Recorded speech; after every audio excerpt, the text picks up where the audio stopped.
All right.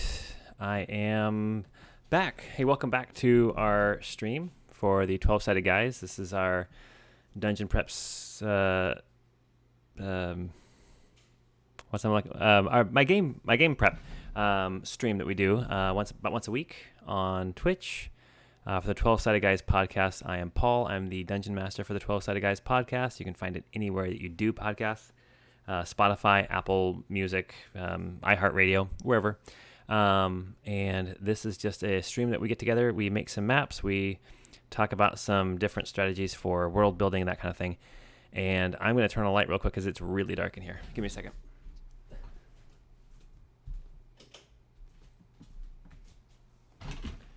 All right.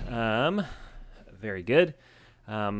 So, for anybody who's watching this now, just in the future, what I'll be doing is about a week after this goes on Twitch, I'll be posting it to YouTube so people can check it out later. So if you're finding us on YouTube, just know that if you subscribe to, hello, to Dr. McCracken, DRMCCRACKIN, on Twitch, then you can actually find out when we're doing the streams. You can check with us live. You can talk to us and all that kind of fun stuff. Give me 1 second. I hear some noise upstairs.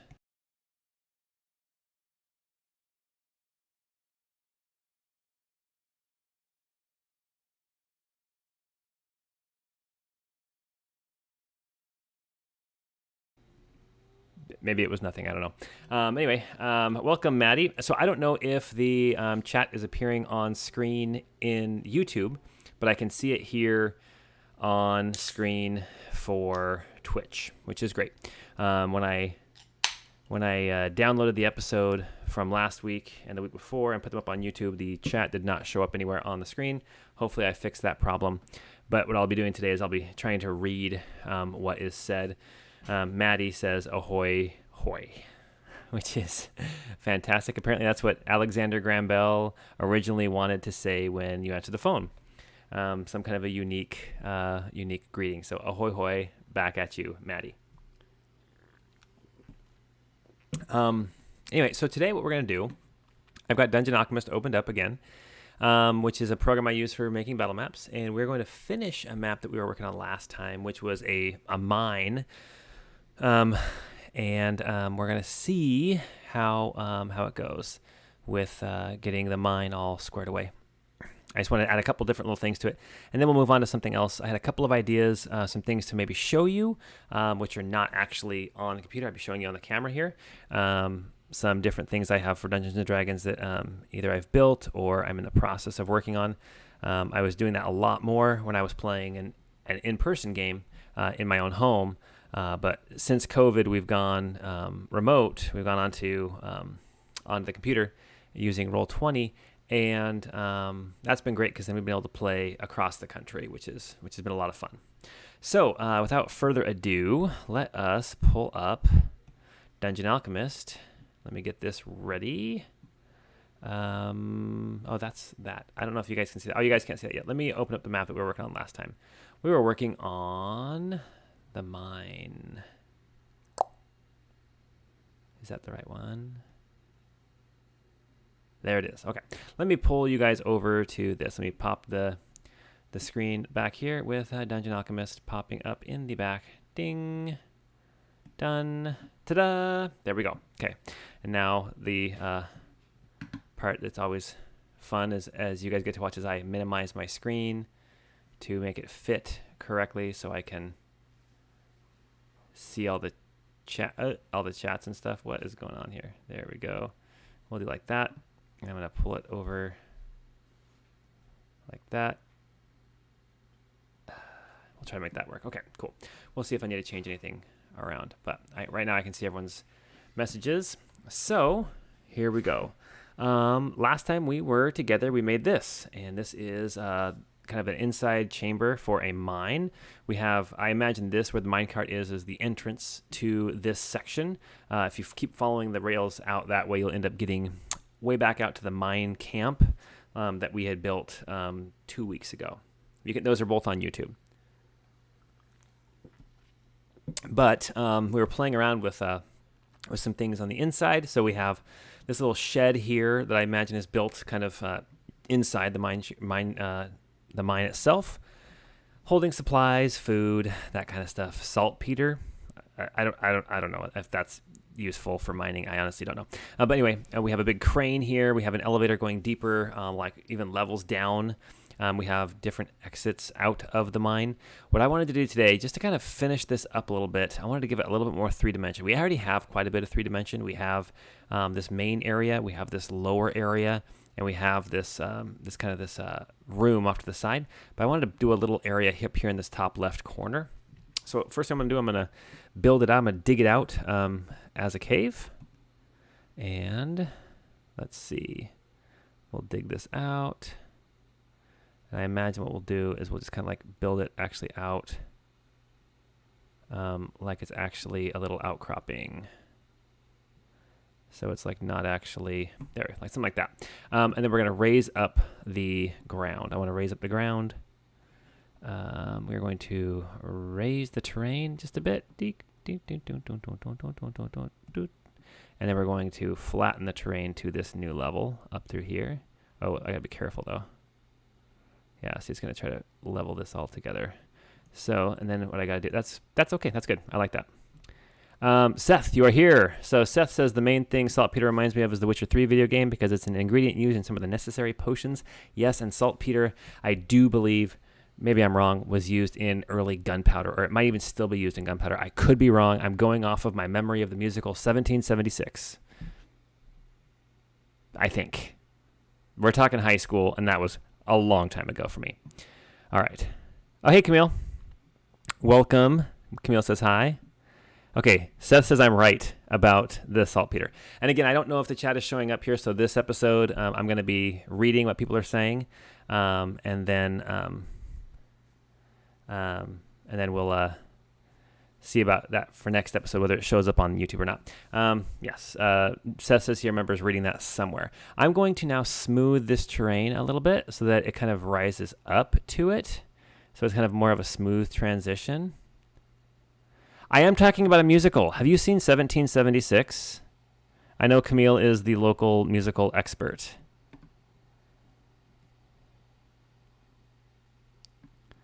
Okay, so here is, yes, Camille wants to know if we're talking about a musical. The answer is, of course we're talking about a musical. What else would we be talking about on Dungeons and Dragons stream? Okay, I imagine this is kind of a little outcrop, a little area that they're working on currently where they are digging out the mine. So I wanted to put some more rough features in here. Some things like something about saltpeter. So Camille says she hasn't seen it, but she's familiar with the music. There was a song where like John Adams is singing to his wife, and then she keeps saying, or he keeps saying something, and she keeps saying saltpeter, or back and forth. I can't remember exactly how it goes, but something to that effect. And I'm pretty sure that saltpeter was important in explosives. Okay, let's see. Camille would watch a Dungeons & Dragons musical. Who wouldn't? Who wouldn't? I can imagine it now. Okay, so Seth wants to see 1776, and he has also not seen Hamilton. And you don't need to feel bad. I have not finished Hamilton. I made it about halfway through. Oh, and Seth thinks that, yes, there will be a musical for Dungeons & Dragons, just waiting to happen. Yeah. Yes, and if you've listened to the music for Hamilton, you have basically seen Hamilton. Let's see what we've got. I want natural. I want some rocks and rock formations. I want to go here with the stalagmites that I'm always getting frustrated with. What's that? Oh, the moon. Oh, that's right. We could put a moon on here for some reason. Let's see here. Some rock. I like that guy. I like some loose rocks. Sorry, I don't have an answer for that. Did you guys hear that? I don't want to say her name because then she'll come to life again. But she always thinks that I'm saying her name. You know, the little box that kind of lives in your house and then answers your questions and wants to play musical trivia games and stuff.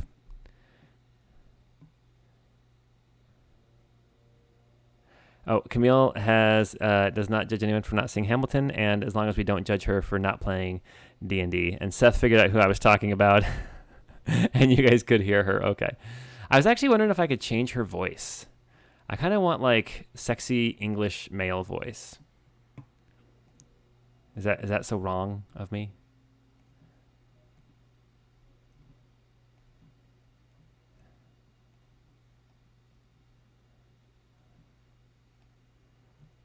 Yes, she who shall not be named. You're right, Maddie. Okay, so here there's a little bit rougher area now here. I might paint on a couple of rocks as well. Oh, that's good. Ding, ding, ding. Okay. Yeah, so Seth wants to figure out how to change the voice of her as well. There we go. Okay, cool. I like that's a little too much. I'll erase some of it. There we go. Now what I'm going to put some tools up here. Here we go. Tools for mining. So we've got like a wheelbarrow. Good to have a wheelbarrow. I'm going to turn out the light though. And we will put... Is there no pickaxe? Are you serious? Camille just told me how to change this computer woman's voice, and it's so simple. I don't know why I didn't think of it. Camille, you are a lifesaver.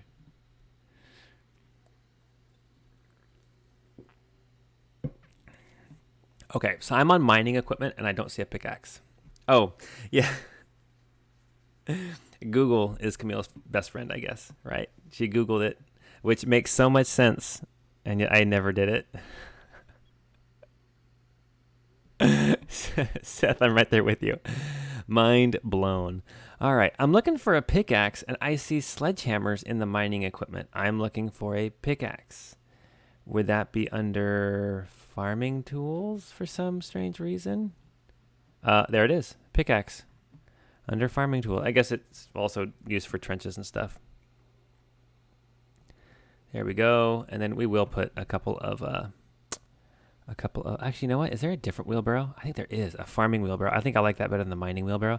The mining wheelbarrow is a little too, it's a little too, I don't know. There, I like this better. Personally. And we're also going to do something different with this track right here. Because why not make it more complicated than it already is? Structural mine tracks. Celebrity voices. You can change her name to Celebrity Voices. That's you're blowing my mind. You are blowing my mind. Let's see here.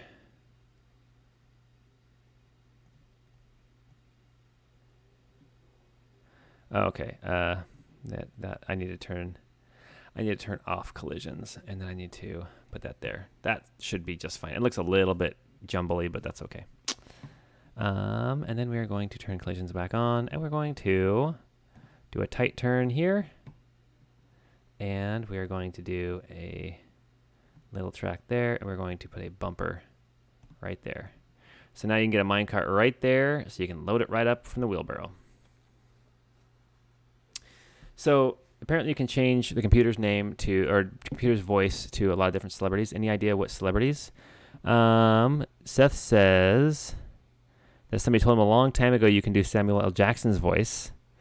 But apparently it costs money, or at least it used to cost money. I don't know if it still does.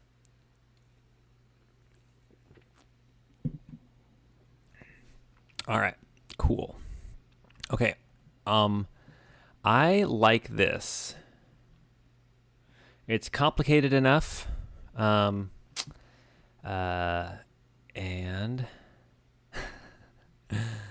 Camille didn't get that far on Google. Okay, it's complicated enough. Okay, I think I actually like this now. Is there anything else you guys is looking at this map of this mine? Anything else you feel like it needs? Something that I'm missing? Seth is going to try to change her voice after this stream is over. I am as well.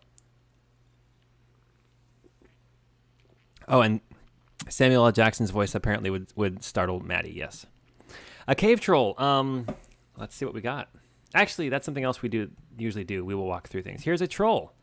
They actually have a troll mini to walk through your maps. So here we go. Here we go. This is where the troll comes in. There is this minecart. Looking good. And you come in here. And you can see here's the shed that we can open up. We can see all the boxes and stuff in here. Great. But it looks like it's just like an old ramshackle little building just meant to keep people away. Keep things sorted out. Here is a lever. I do need to put, oh, there's a lever there. That's good enough for all that area. Let's see here. Here is the raised area that they're still working on. I think this looks pretty good. A couple of pickaxes lying around, some stalactites, a giant rock. Maybe that's a vein of some kind that they're working on. Maybe that's the main vein that they need to drain.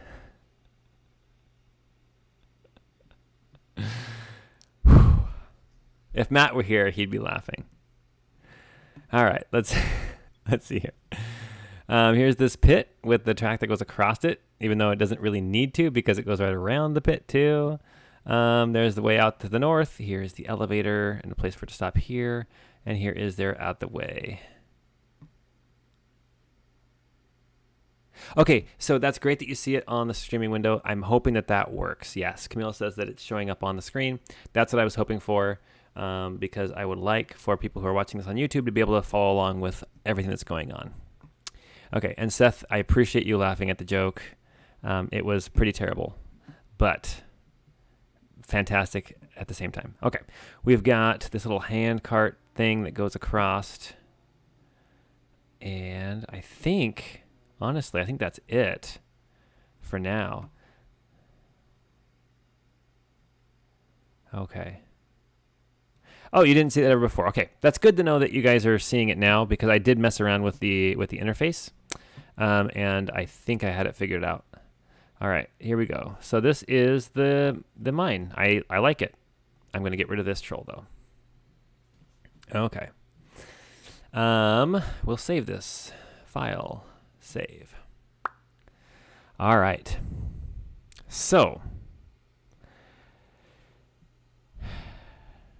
I need to go grab some things to show you guys if you're interested. This is more physical, not on the computer, but I'll show it on the screen. Okay, I'm actually going to turn off Dungeon Alchemist for now. We might come back to it in a little bit. Let me go here.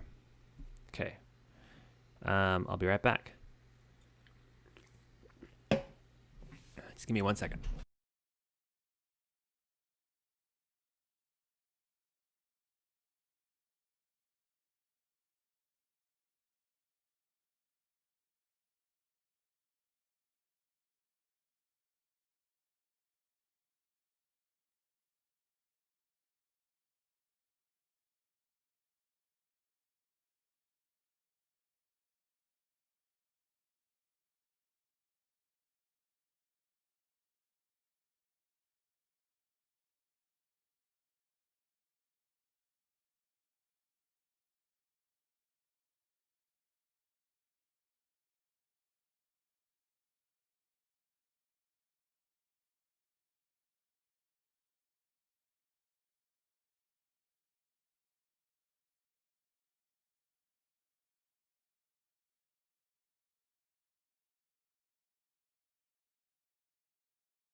Okay, and if anyone was wondering, I am wearing.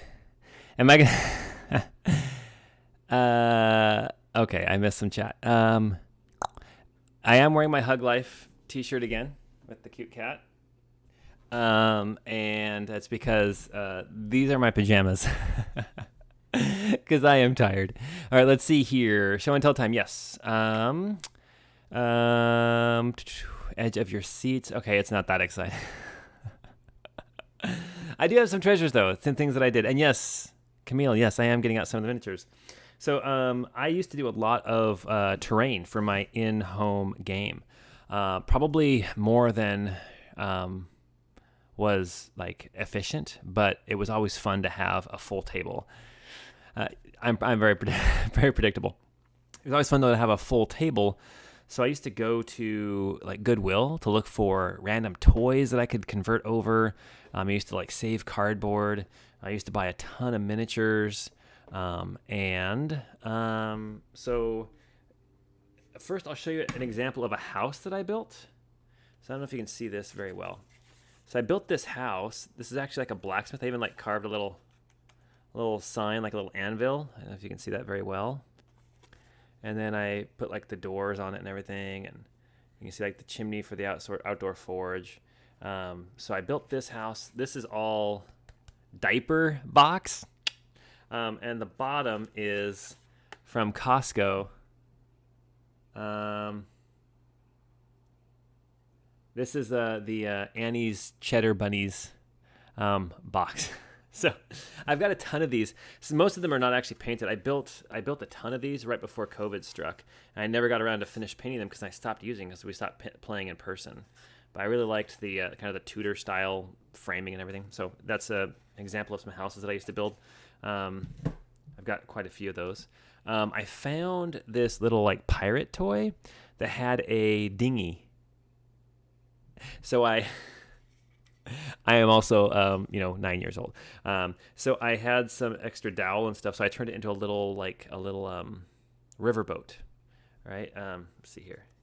And I painted it up. I filled in the interior with some sticks, some craft sticks. I put some dowel in there, wrapped some twine around it, painted it all up. And I've used this in adventures as like a little rowboat dinghy. When I was painting it, kind of stuck to the bottom. So anyway, so there is my dinghy. Smaller than you thought it would be, right? The dinghy, the boat. Okay. Enough. That was terrible. I'm sorry. I apologize. Okay. Then I have these boxes from IKEA that are segmented, that are full of miniatures, as well as like furnishings and stuff. Thank you for the pity laugh. Okay, you guys are great. So a lot of these I've painted, and I'm not the best painter, but I'm pretty proud of a lot of the paint jobs.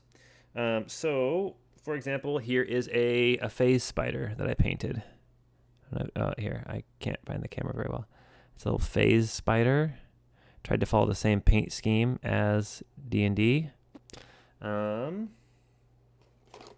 Here is a troll I was quite proud of.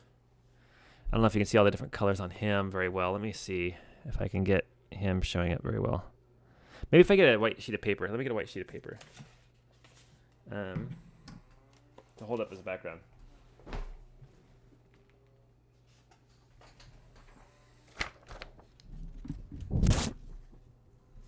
If I can figure this out. Does that help? Maybe not. I can't do this. It's all reverse. Okay, whatever. I have to see the camera better. So here is a troll that I painted. He's got like different colored green pustules and stuff on his back. He's pretty cool. I think he turned out pretty good. Some skulls I put on his base.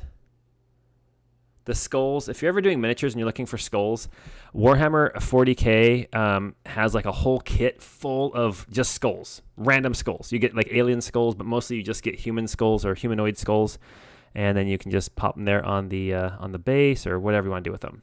Make a necklace out of them. I mean, that's Troll. Let's see here. Here's an ogre that I painted. I was pretty pleased with him. I think he turned out pretty good. This light is not the best for this. Every time I try to turn it, I end up pulling him out of screen. There's his beefy back.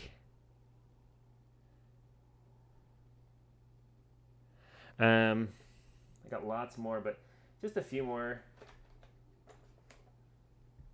Winter Wolf. Yeah, I need like to get the a light coming this way instead. But I can't really switch around my setting right now. Anyway, there's a Winter Wolf. Hi, does anybody remember the board game Dark World from back in like the 80s? 80s and 90s? There is a Dark World orc. I painted this guy so long ago. I liked that sculpt for Dark World for the orcs. And then I have... Many of you will recognize these guys. I have my old... Actually, these are Matt's old Hero Forge orcs. I guess... not Hero Forge, a Hero Quest. Hero Quest was Matt's game he got for Christmas.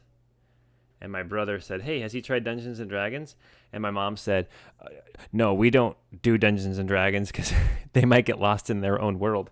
Apparently, somebody saw that movie, Monsters and Mazes, starring Tom Hanks. All right. And I feel like I have to show this guy. This is the Etten that killed our party's druid in the Underdark. I think he turned out pretty dang awesome. He clobbered that druid so bad. First he killed his bear, and then he killed him. And yeah. Yep. So very cool. That's a lot of the monsters. I have some bigger monsters that are all in a different tub that I can't really get to. I mean, I can get to them, but I don't think you want to sit around here and wait for me to dig through my garage. To paint those, each one, gosh, well, those are actually pretty quick. What I do is I would paint like the skin tone, and I always try to paint whatever is the deepest first. So like skin, like let me think, inside of the mouth and then teeth, because teeth are outside of the inside of the mouth, right? Then skin on the outside of that, because then the skin is on the outside of the teeth. And then clothes on after that. This strap goes over the clothes. I'll paint that last. Otherwise, you're having to dig in there really well. And I'm not the best painter. Scott is a much better painter than I am. But then so what I do is I paint them all just kind of a base coat of their color, and then I would wash them. And if they're my general rule of thumb was I would take like craft paint just from like Walmart, the apple barrel paint, and I would take a burnt umber, which is a dark brown, and I'd water it down to a certain consistency, and I just kind of got used to figuring out what the consistency was. I didn't have like a ratio. But then you paint that dark brown over. I use dark brown for organic stuff. You paint it over the miniature, and it just kind of sucks into the recesses and gives you a really good shadow really quickly. Gives it a lot more dimension, and it dirties everything up, right? So like I would paint a skeleton white, and then I would dirty it up with the umber, the burnt umber wash, and then it would like age the bones, and also suck into the recesses so the teeth would pop, the bones would pop, all that kind of thing. So that's basically how I would paint like organic things. And then anything like stone, instead of doing a brown wash, a burnt umber wash, I would do a black wash, which is the same thing, just with black paint instead. I would do that over metals, and I would do that over like stone and that kind of thing. Okay, let's see. Moving on from monsters.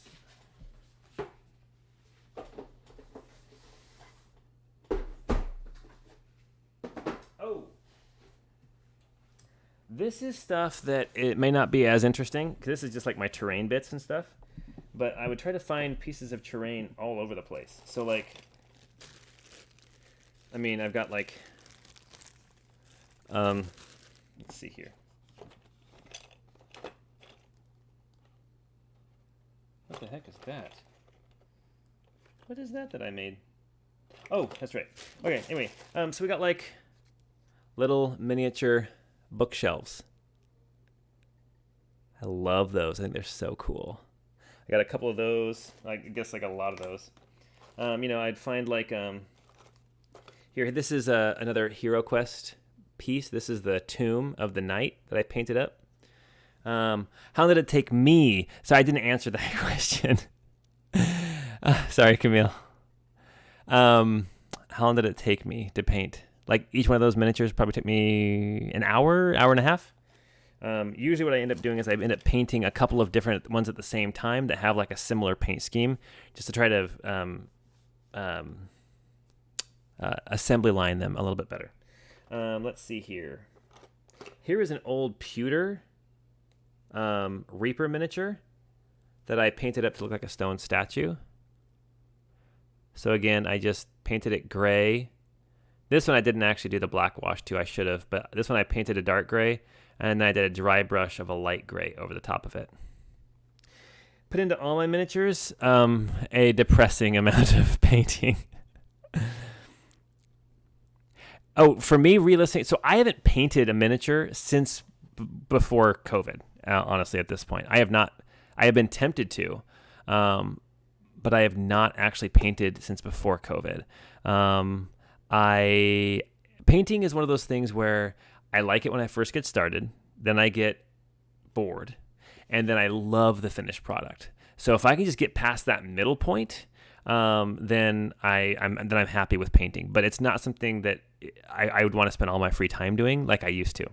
I used to also play Warhammer 40K, and that was a ton of miniatures, and I was nowhere near done painting all of those, and I ended up selling them all because that got to a point where I felt like I had to paint them, and I was really dreading painting them. So, and I never played the game anymore anyway. So anyway, we got here's a well. This I think I got on Etsy. Somebody printed it out for me, or maybe this is no, this is 3D printed. This is not an official one from D&D. But painting while re-listening to the Crystal Codex sounds like a great idea, or painting while listening to it for the first time, for anybody who has not listened to Crystal Codex, that's also a great idea. Let me see here. I've tried some different things. I have 4 of these. These are rook pieces with a little jewel on top. And I used these in one of my campaigns. There were 4 of them, and they were around a room, and they created a magical barrier where magic could not pass through. And inside that room, they found, I don't have it with me. They found an eye of a beholder in a glass jar. And I don't have that in here. I wish I did, because that one I'm so proud of. That one turned out so good. I don't even know where it would be at this point. Oh, and then the last thing I'll show you, I mean, I've got like doors that I bought that I've painted that are just, very, very basic. Just like a little door, super simple and basic. But I made these little bags, which I thought were pretty cool. So it looks like a little sack of treasure or something like that. It's just one of those garden beads, that like is like a glass bead. And then I got some paper towel mixed with water and white glue, and then wrap it around it and kind of tie it off and place it with a little piece of string. So it looks like a bag, and then when it dries, it's nice and hard, like a bag. Doesn't move or anything like that. Okay, cool. That is it for in here that's, anything worth anything. Here's a little fireplace I've got. Can you read what it says on there? I don't know if you can. Gryffindor. I got this at Goodwill out of like a D&D, not a D&D, Harry Potter playset. So I was always looking for something anywhere I went. There was a running joke that I would find a piece of garbage and I could say, ooh, I could use this for terrain. All right. And now for my heroes. Thanks. Hopefully you guys aren't too bored looking at all this stuff.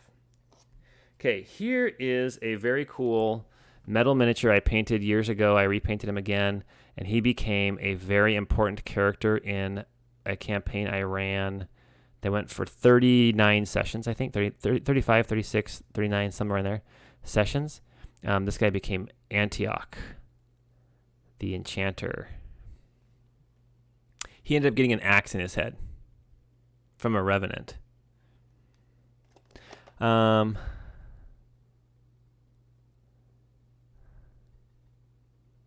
Which book series did you read?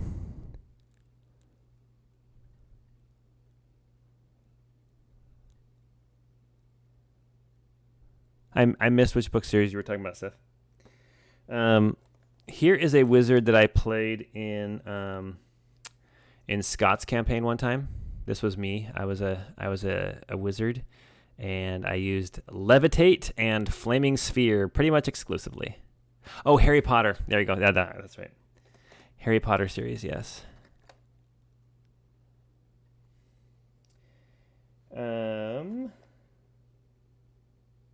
I was finding miniatures everywhere. This was a Magic the Gathering board game that they did a while ago, and it came with these really cool miniatures. I think this is one of the Planeswalkers or something from the game. I have no clue, but I got 2 of these, and I painted one up already. But you guys don't want to see that. You want to see like my actual heroes. Let me see who else I got. This is a knight, a warrior that I played as. His name was Garen Harlow. I liked him a lot. He was fun to play as. But then I ended up getting a Hero Forge mini made of Garen Harlow. And then this became Garen Harlow. So this was my fighter character in another one of Scott's campaigns. So I ordered the Hero Forge miniature, but I had already painted this other guy. So I actually think I like the guy in purple better. But I love the hat on the Hero Forge guy.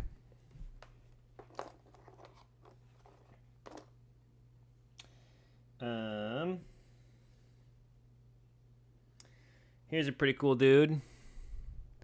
Big, beefy barbarian, gladiator type guy. Never used him in a game. Let's see. Oh, Scott painted this. Her name was, what was her name? I can't remember her name, but he painted her up. Did a great job with her.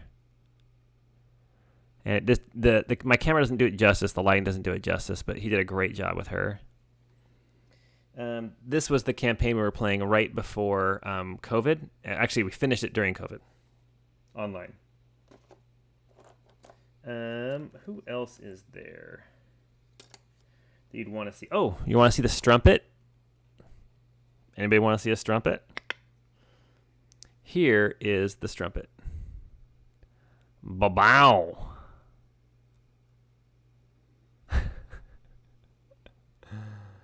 Oh, gosh. And here's the bartender. Bartenders always had to be on the hefty side, and they always had to have a white apron for some reason. He's cleaning a mug, as all bartenders do. And here is a server. So some of these are a mixture. My miniatures are a mixture. A young lass by the pond. You know what? I might.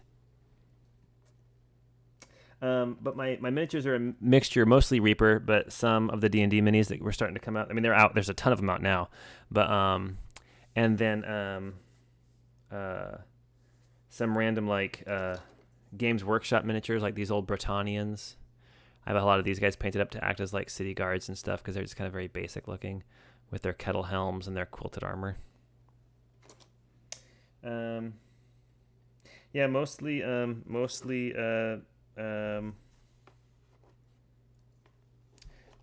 Reaper. Young lass by the pond.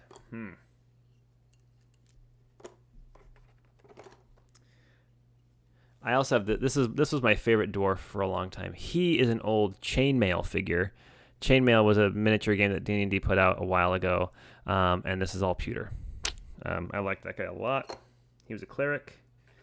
And young lass by the pond. Maybe I don't. But I do have old lady sweeping her porch. I painted her up too. So anyway, so those are some of the miniatures. Let me see what time it is. Okay, so my daughter Raina's gonna be home in about 5 minutes, but I did want to show you guys one more thing. This is what I didn't even get to what I was actually thinking about showing you. The reason why I even got these out. So I'll be right back. Give me one more second.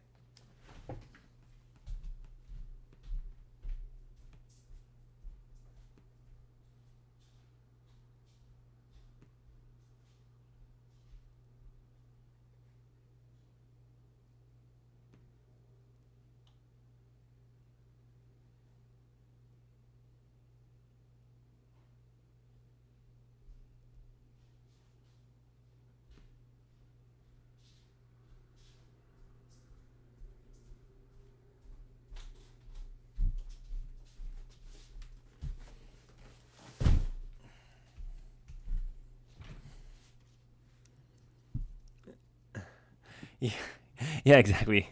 Yes, burn that witch. So I was gonna say, mostly what we do here on the stream is we talk about maps and game like world building, not so much characters, right? So I got this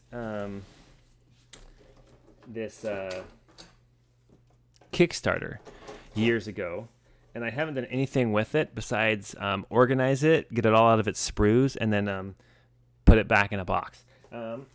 So it is called Dungeons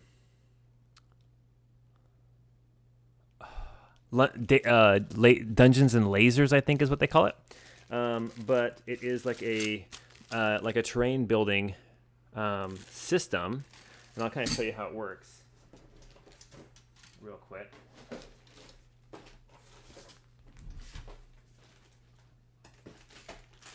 So you've got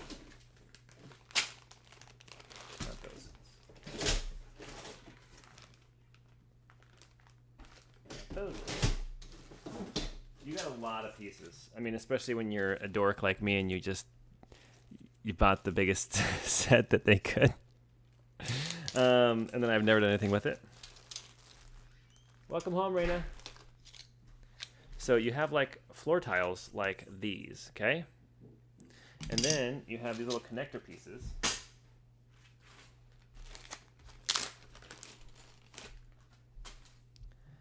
Like these. You're on camera if you want to come over here and say hi. Or not. Is it inverted? I don't know, is it inverted? It's, yes. There you go. No. It's weird, right? I don't like it. So you put the piece right there, right, on the back. And then you can put another piece like this. And then it connects together. Such a nerd, me or her? I don't like inverted. It's so bizarre. Anyway, so you end up with like a piece like this. So if this is what? The garage lights on. I've been going in and out. Thank you. If you look at this in D&D rules, you have 5-foot squares. So this is 10 feet by 20 feet right here. No, you're right. She's not. I am the nerd for sure. So they have some pieces that are this size to begin with and some pieces that are this size. And then they have wall pieces, and I'll show you what those look like.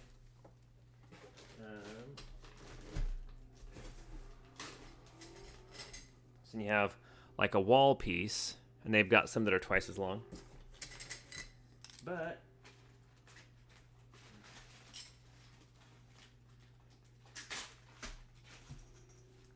this is not the kind of thing that you set up on the fly because it just takes too long. So this is something you'd have to actually be ready for.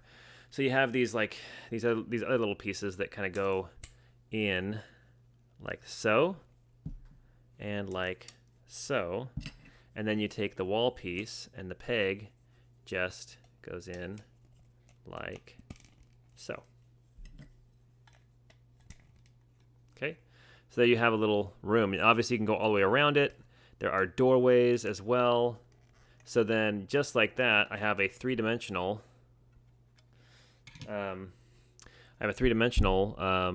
10-foot by 20-foot room. And of course you can do all kinds of stuff with this. These are super cool. I keep meaning to set up a way to paint all these really quickly. So what I'm thinking about doing is getting like a piece of cardboard that's pretty sturdy. So like, corrugated cardboard, so I can stick these in, and then the peg will hold it in place and just do rows of them. And then also do a little blue tack on the bottom of these pieces and stick it down and then just spray the whole thing gray. I have a gray flat spray paint, and then go back over it and wash everything with a black wash, and then potentially do a dry brush of a light gray, but that sounds like a lot of work. So I may just seal it after that. I'll just do a black wash and then seal it, but that way it's not just flat gray. It'll actually have dimension to it and look like I actually spent some time doing it. It should go pretty quick, but who knows. So anyway, I didn't even show you guys any of my big miniatures. I have like some big dragons and stuff because I am, as Camille would say, such a nerd. So yeah, you know what? I'm going to go grab one dragon and show you guys real quick. Okay, I will be right back.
Okay, so I could not find what I was looking for, so instead I got more stuff. So hang out for just a little bit longer, and I'll show you some of this other cool stuff.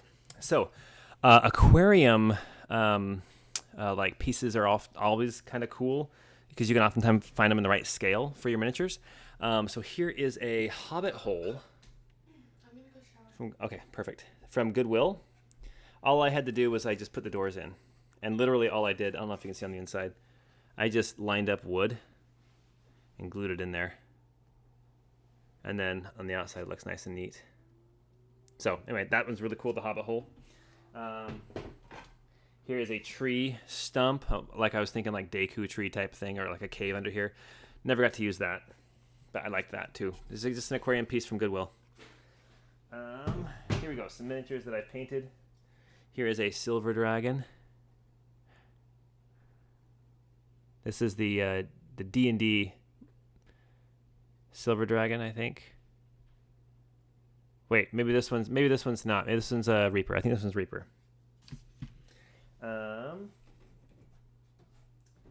Here is a blue Dracolich that I painted. It's a cross between a dragon and a basilisk, so that's why it's got 6 legs. Here is a brass dragon that has been, or a bronze dragon that has been in a box too long, so he's all tilted over. This is Reaper as well. He's got like a patina on him, which I kind of liked. Oh, here is my fire elemental that I am so pleased with how he turned out. So he already came as like a see-through plastic, and it was red, but then I washed him with, let's see. Fire is lighter on the inside and darker on the tips. So yeah, so I actually, instead of washing him with a darker color, I washed him with yellow after I painted him red, and then he turned out pretty good. He looks better in person. And the base even looks like it's glowing, but that's only because of where the wash actually kind of slapped down onto the base. So it turned out pretty good. A Triceratops that I painted. I mean, a Styracosaurus. This is a Styracosaurus that I painted. Thought he turned out pretty dang good. What else have I painted? I created, so here, I did not paint this guy. This is the a Bahir, whatever. It's a lightning breathing like salamander thing. This is the D&D official miniature that I got for super cheap at a game store, like $2. Here is the Behir that I made myself out of dollar store lizards.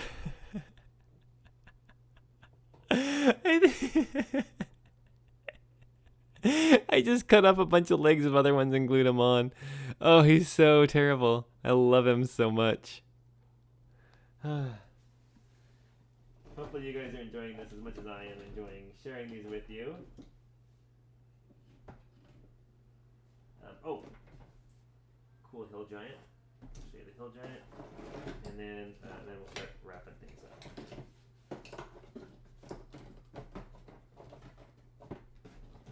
Yes. Oh, hill giant and purple worm. Okay. Here is a hill giant that I painted up. The party fought this guy, walloped him pretty easily. Giants deal a lot of damage, but they're one-trick ponies. They can always chipping. They can hit hard or they can throw a rock, and that's about it. I never painted this guy. I want to paint him. I wanted to paint him at some point.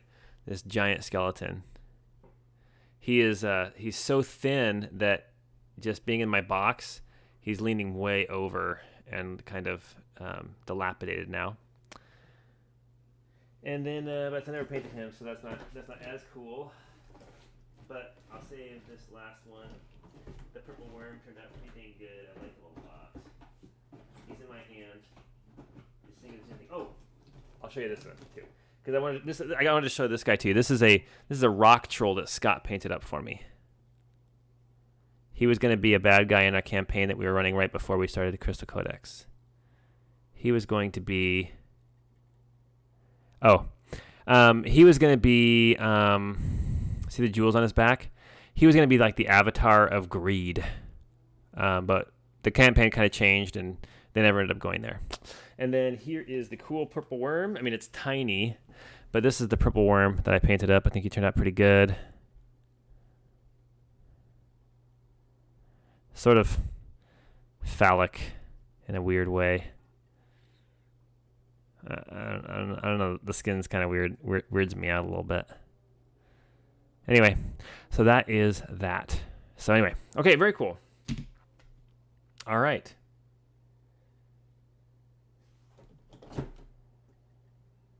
Yeah, I think that's going to do it for tonight. So, hopefully you enjoyed this. We finished the mind map, and then we spent a bunch of time looking at miniatures and, miniature houses, and I showed you guys my dinghy and all that. But if you liked kind of hanging out, then come hang out with us again. We'll probably do this next week. Go check out the Crystal Codex campaign anywhere you get your podcast. You can also check out our YouTube page, and it is Crystal Codex Podcast, I think is what it is, at YouTube, or youtube.com/Crystal Codex Podcast. If you want to see the couple episodes we did before this. Yeah, I think that's it. We're getting close to the end of campaign 1. Have you guys listened to the episode that released today with the Snow Patrol?